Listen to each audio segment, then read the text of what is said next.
I want to say the initial install was surprisingly easy. Just getting signals, an amp, and a sub in your car is going to take a lot less time than you're going to imagine. I would say like less than an hour, maybe half an hour even. Really, really easy. And I kind of give you some ideas about where to mount it on the blog post. But in general, if you have a smaller amp, you don't have to mount it where I put it. That's like a 1500 watt into 1 ohm amp.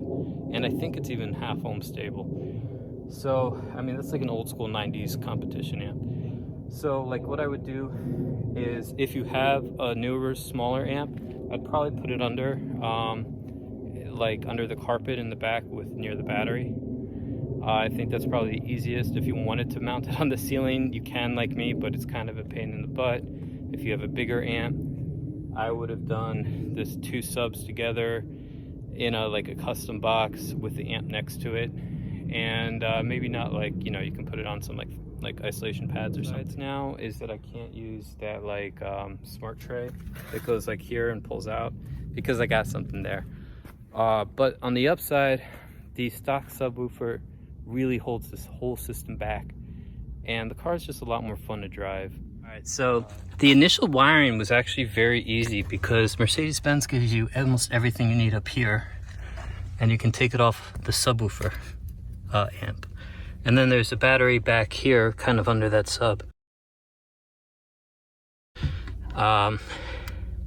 And in fact, there's even sort of like cable management in the back seat here. So you really can't run wires like from here over.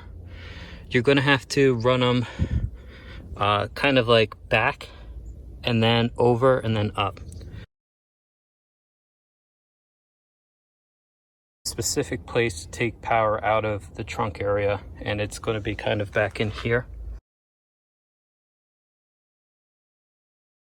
There's a little room back here for an amp. Like if you have like a 500 watt amp, you could probably put it here.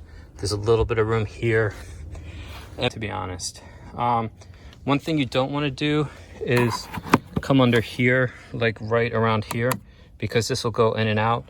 So you kind of want to stay away from articulation places. The bottom comes out with just 2 like things, push pins type, you know, like kind of like these, but they're a little different. These you'll need to remove to take this off a little bit. These come up 1, 2 up, and then it's kind of like a big Torx. And yeah, that's kind of what it looks like from this side. Let me see if I can get you a look over here.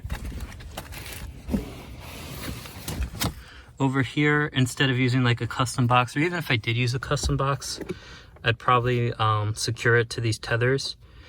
These do have to come up to get to like a plastic part, which is here. This plastic part comes up and then pushes out, and then the cable management's actually under this. And to the left there, or you know, the starboard, that's actually where I ran the power cables up and down. So I took the side panel back and ran them through that and taped them down to make sure they weren't getting into anything that articulates. And overall, it's been a really nice experience. It's a really cool mod. It's super easy to do. Thanks to everyone on Mercedes Benz World who contributed to this.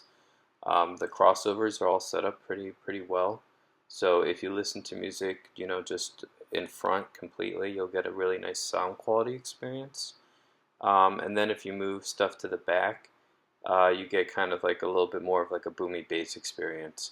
And that's because the front's cut off at 60 hertz and the back's cut off at 80 hertz. There might also be some other kind of logic in there, but just in case you wanted to take the signal from maybe a speaker line, if your car has a sub, you might not want to do that. You might want to take it from the sub.